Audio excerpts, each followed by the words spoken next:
এই গল্প হলো আমাদের হিরো ইউনজি কি, যাকে তার দুনিয়াতে ডেভিল গড বলা হতো। ইউনজি সকল হ্যামিলি গডদেরকে নিজের দুশমন বানিয়ে নিয়েছিল।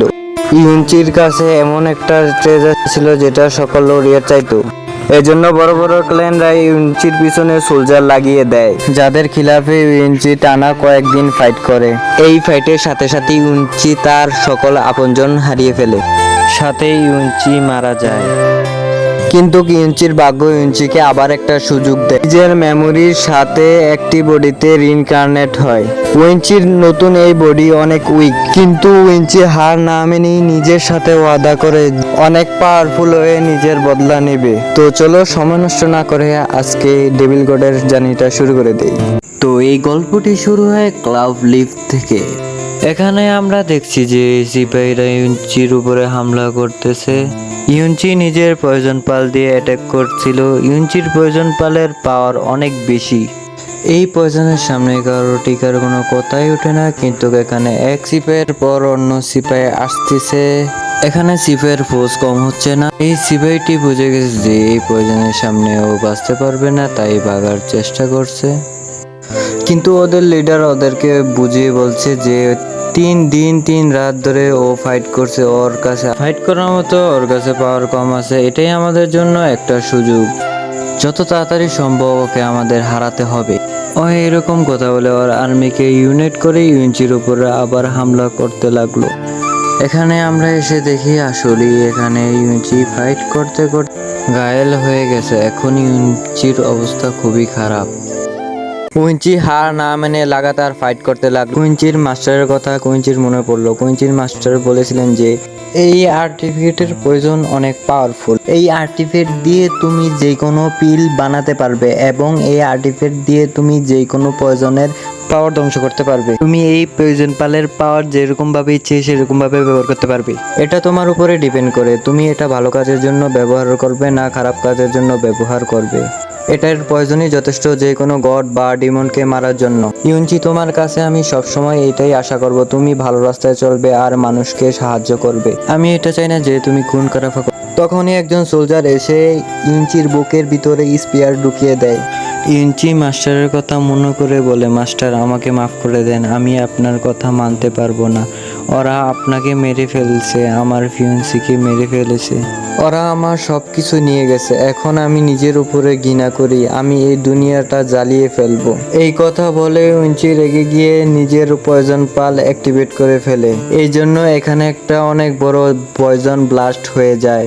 এই ব্লাস্টের পয়জন দেখে আরো সিপাহী চলে আসে। নিজেদের সিপাহীদেরকে দেখে অনেক অবাক হয়ে যায় এবং অনেক ভয় পেয়ে যায়। সিপাহীরা দেখে যে ইউনচি এক জায়গায় স্ট্রং হয়ে দাঁড়িয়ে আছে, মনে করলো যে এই পয়জন ব্লাস্টের কারণে ইউনচি মারা গেছে। এই জন্য একজন সিপাহী গিয়ে ইউনচির হাত থেকে ইউনচির পয়জন পাল্টে ছিনিয়ে নিতে গেল। তখনই আমরা দেখি যে ইউনচির জ্ঞান আবার ফিরিয়ে এসেছে। এটা দেখে সিপাহীদের লিডার বলছে যে তুমি আমাদের 2 মিলিয়ন সিপাহী মেরে ফেলেছো, এখন তো তুমি এভাবেও বাঁচবে না। আমাদের সিপাহীরা তোমাকে কেটে কুচি কুচি করবে, কিন্তু তুমি যদি আমাকে ও হ্যামিলি পাল দিয়ে দাও তাহলে আমি তোমার উপরে দয়া করব, আমি তোমাকে এক ঝটকায় মেরে দিব, তখন তোমার বেশি কষ্ট হবে না।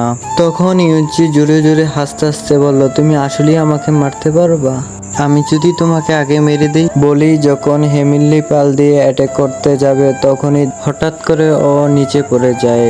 অনেকক্ষণ ধরে ফাইট করার কারণে এই আর্টিফিকেটের প্রয়োজন কিছুটা কমে গেছে। সাথে সাথে ইউনচির পাওয়ার অনেকটা কমে গেছে। এখন আর ইউনচি বেশিক্ষণ ফাইট করতে পারবে না। ইউনচি আর ওরিয়াররা বুঝে ফেলছে যে ইউনচির পাওয়ার তেমন একটা নেই, এই জন্য তারা এখন অ্যাটাক করার জন্য আসতেছিল। তখন ইউনচি বলে, আমার জীবন আমারই। ইউনচি পাহাড় থেকে চাপ দিয়ে দেয়। সাথে সাথে ইউনচি হ্যামিলি পাল খেয়ে ফেলে। ইউনচি মনে করেছিল যে ওর জীবন এখানেই শেষ, কিন্তু এরকম কিছুই হয় না। মাস্টারের দেওয়া একটা আর্টিফ্যাক্ট হঠাৎ করে অ্যাক্টিভেট হয়ে যায় আর ইউনচির পিছনে একটা পোর্টাল খুলে দেয়। হঠাৎ করে ইউনচি যখন চোখ খুলে তখন ও দেখে ও একটা অচেনা জায়গায় এসেছে এবং অচেনা একটা বডিতে ও আছে, কিন্তু একটা মেয়ে ওকে জাগানোর জন্য অনেক চেষ্টা করতেছে। কিন্তু ইউনচি তো ওকে চিনতে পারছে না, কিন্তু ওই মেয়েটাই বলছে যে আমি তোমার আন্টি। ইউনচি অবাক হয়ে বলে, এত ছোট আন্টি? আর আন্টি লিংজি টেনশন করে বলছে যে জাউজি, তোমার কি তোমার নাম মনে নেই? আমি তোমার আন্টি, সত্যি কি তোমার কিছু মনে নেই?